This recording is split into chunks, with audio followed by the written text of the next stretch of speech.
ये धुन भी अपनी है, ये सुर भी अपने हैं, ये धुन भी अपनी है, ये सुर भी अपने हैं।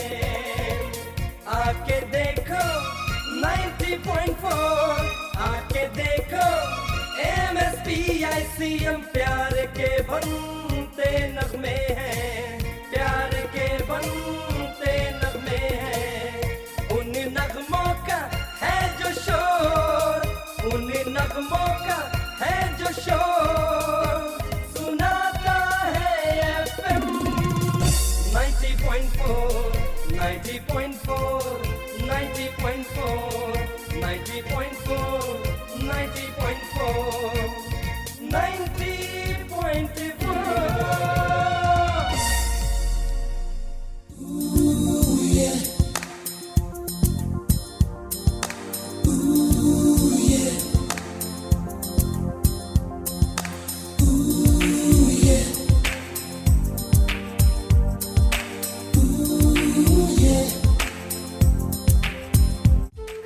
मैं क्या जिल लिसनर्स, वेलकम है आप सभी का हिमाचल के first community radio solar 90.4 FM पर।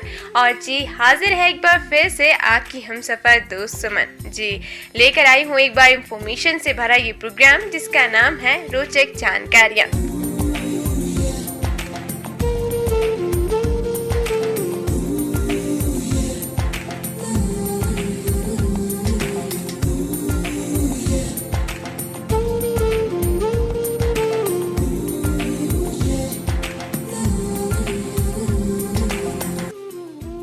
और रोचक जानकारियों के इस सफर में आप सभी के लिए हमेशा की तरह ढेर सारी इंफॉर्मेशन लेकर आई हूँ।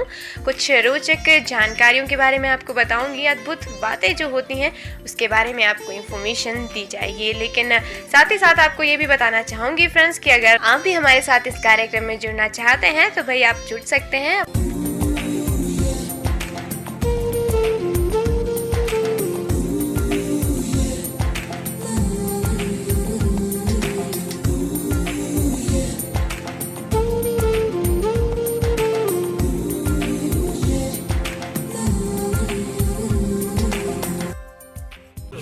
Listening 90.4 FM.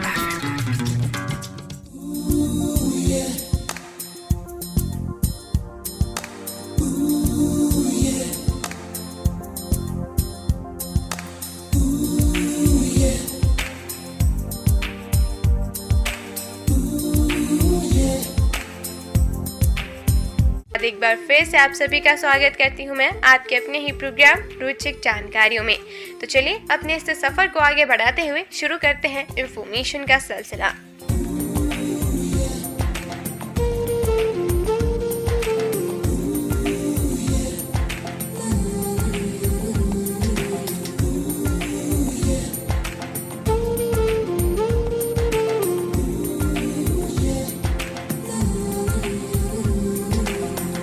आज के इस कार्यक्रम में आपको मैं बताने वाली हूँ नागरहोल राष्ट्रीय उद्यान के बारे में। जी हाँ, बहुत ही अच्छा उद्यान है ये। तो किस लिए ये ज़्यादा फेमस है और क्या क्या चीज़ें हैं यहाँ, इसके बारे में आपको मैं बताना चाहूँगी। फ्रेंड्स, भारत में जैव विविधता प्रचुर मात्रा में मौजूद है। देश में अनेक राष्ट्रीय उद्यान भी स्थित है जहाँ जीव जंतुओं और पेड़ पौधों की असंख्य प्रजातियों को सुरक्षा प्रदान की जाती है। देश के 5 प्रमुख नेशनल पार्कों में से एक है नागरहोल नेशनल पार्क। इसे राजीव गांधी नेशनल पार्क के रूप में भी जाना जाता है। मैं आपको बताना चाहूंगी कि इस पार्क में शांत जंगल, गर्म बुलबुले वाला बहता पानी और मन को मोहने वाली तरह तरह की झीलें हैं। ये पार्क कर्नाटक के कोडागु और मैसूर जिले में 643 वर्ग किलोमीटर क्षेत्र में फैला हुआ है। यह बांदीपुर नेशनल पार्क और मुदुमलाई नेशनल पार्क से सटा हुआ है। नागरहोल और बांदीपुर नेशनल पार्क के बीच में कबीनी जलाशय भी मौजूद है। फ्रेंड्स, इस पार्क का नामकरण नाग और होल शब्दों को मिलाकर किया गया है। नाग का मतलब होता है सांप और होल का मतलब होता है नदी या धार।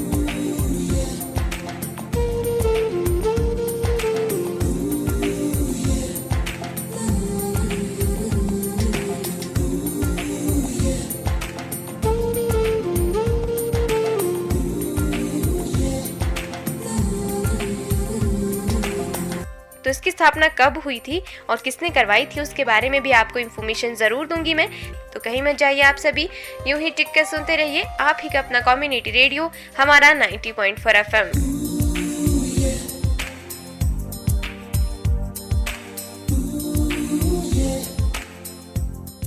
ਸਤਿ ਸ਼੍ਰੀ ਅਕਾਲ ਜੀ, ਮੈਂ ਹਾਂ ਤੁਹਾਡਾ ਆਪਣਾ ਨਛੱਤਰ ਗਿੱਲ। ਤੁਸੀਂ ਸੁਣ ਰਹੇ ਹੋ ਤੁਹਾਡਾ ਆਪਣਾ ਸਮੁਦਾਇਕ ਰੇਡੀਓ 90.4 ਸਭ ਦੀ ਜ਼ੁਬਾਨ ਤੇ ਸ਼ੋਰ।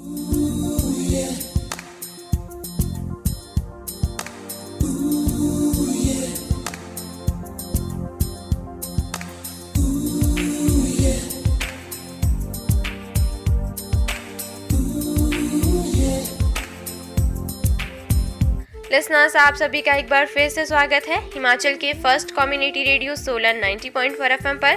कार्यक्रम चल रहा है रोचक जानकारियाँ और इस सफर में आज आपको इन्फॉर्मेशन दे रही हूँ मैं नागरहोल राष्ट्रीय उद्यान के बारे में।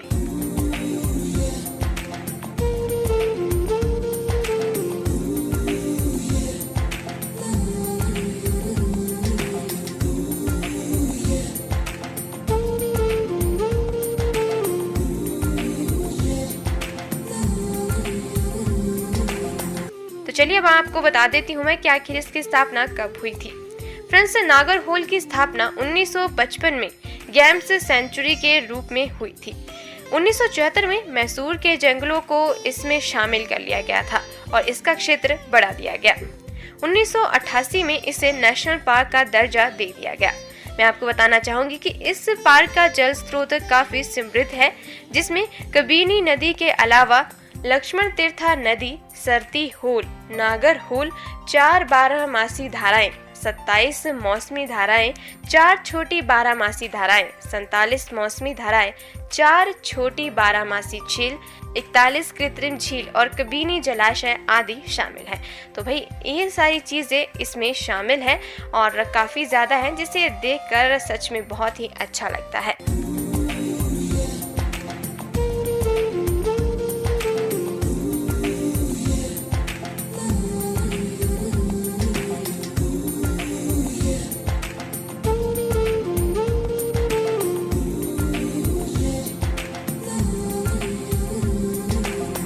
तो 90.4 FM पर लिसनर्स, आप सभी को बताना चाहूँगी कि आप सभी हमारा ये कार्यक्रम ध्यान से सुनते रहिएगा, क्योंकि इस कार्यक्रम के बीच में से ही हम आपसे इस कार्यक्रम के अंत में एक सवाल भी पूछते हैं, जिसका सही जवाब देकर आप अपनी पसंद का गाना इस कार्यक्रम में सुन सकते हैं। और साथ ही साथ अगर आप 90.4 FM के स्टूडियो आना चाहते हैं तो भी आप यहाँ आकर रेडियो पर बोल सकते हैं। तो ध्यान से सुनते रहिए हमारा ये कार्यक्रम। फिलहाल आपको इन्फॉर्मेशन दूंगी मैं अभी थोड़ी देर में। You are listening 90.4 FM.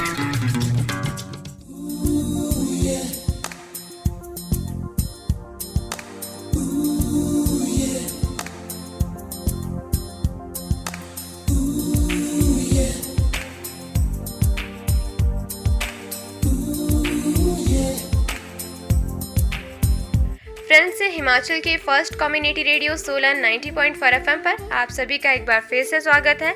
मैं हूं आपके साथ आपकी हमसफर दोस्त सुमन, जो आज के इस कार्यक्रम में आपको इन्फॉर्मेशन दे रही है नागरहोल राष्ट्रीय उद्यान के बारे में।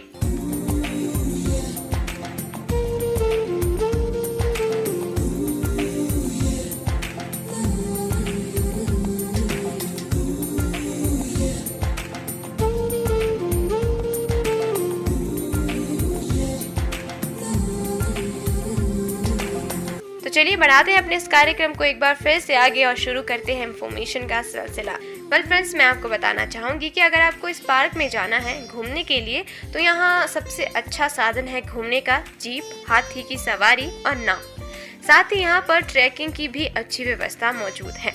पार्क में हाथियों को अपने प्राकृतिक निवास और नदी के किनारे अच्छी तरह से देखा जा सकता है। बांधवगढ़ की तरह ही यहाँ चीते और चीते के बच्चों को आपस में खेलते हुए देखा जा सकता है।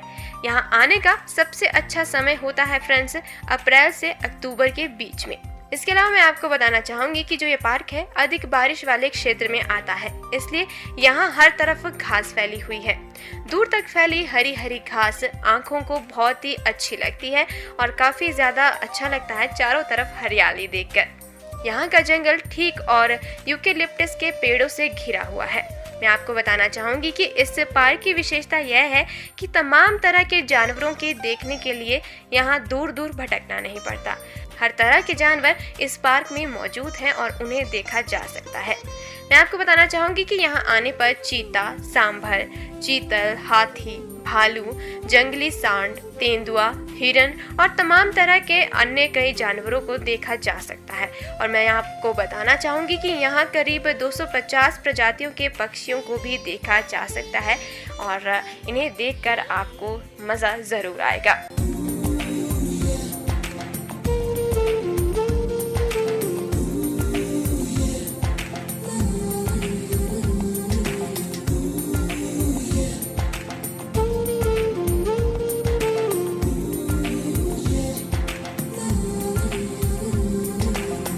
पहले ये तो हो गई फ्रेंड्स इंफॉर्मेशन नागरहोल राष्ट्रीय उद्यान के बारे में। You are listening 90.4 FM.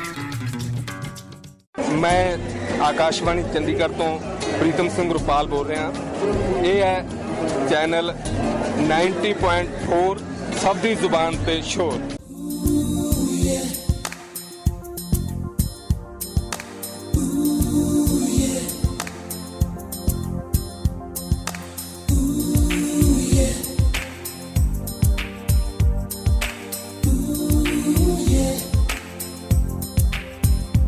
Friends, एक बार फिर से आप सभी का स्वागत है हिमाचल के first community radio Solan 90.4 FM पर।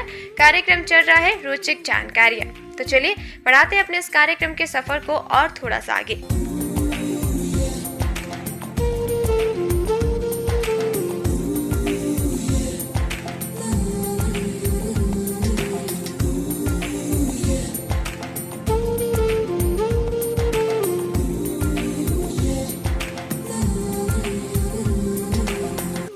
अब मैं आपको बताने वाली हूँ सर्वाधिक लंबी स्ट्रीट के बारे में, जो कि एक विश्व रिकॉर्ड है। फ्रेंड्स, विश्व की सर्वाधिक लंबी स्ट्रीट का दर्जा योंगे स्ट्रीट के नाम से है। कनाडा के टोरंटो में उत्तर से पश्चिम की ओर जाती इस स्ट्रीट के पहले हिस्से को 16 फरवरी 1796 में ही पूरा कर लिया गया था। उस समय इसकी लंबाई 55 किलोमीटर थी। समय पर इसे लंबा किया जाता रहा और आज ओंटारियो मिनेसोटा की सीमा तक फैली इस स्ट्रीट की लंबाई काफी ज्यादा बढ़ गई है, जो कि सर्वाधिक लंबी स्ट्रीट होने का एक विश्व रिकॉर्ड है।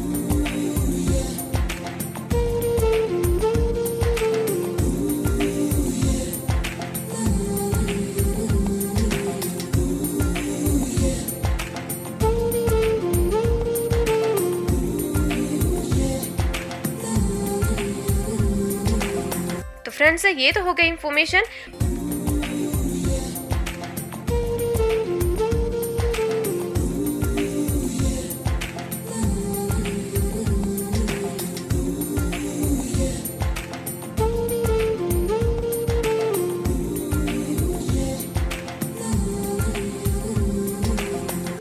भाई इंफॉर्मेशन तो हो गई हमारे इस कार्यक्रम में। अब वक्त हो गया है कि आपसे आज का सवाल भी पूछ लिया जाए।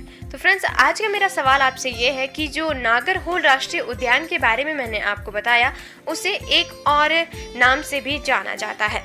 जी हाँ, वो नाम क्या है आपको मुझे बताना है। और आपको हिंट मैं दे देती हूँ कि भाई जो इस पार्क का दूसरा नाम है वो रहा है एक बहुत ही महान शख्सियत के बारे में, जिन्होंने देश के लिए काफ़ी अच्छा काम किया है। तो बस आपको बताना है कि नागरहोल राष्ट्रीय उद्यान को और किस नाम से जाना जाता है।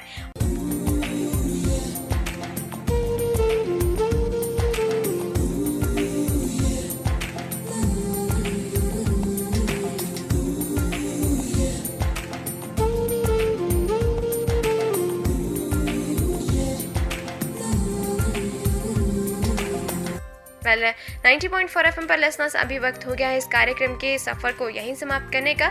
तो दीजिए अपनी हम सफ़र दोस्त सुमन को इजाज़त। अगले अंक में फिर से होगी आपसे मुलाकात। तब तक के लिए bye bye, take care and always keep smiling.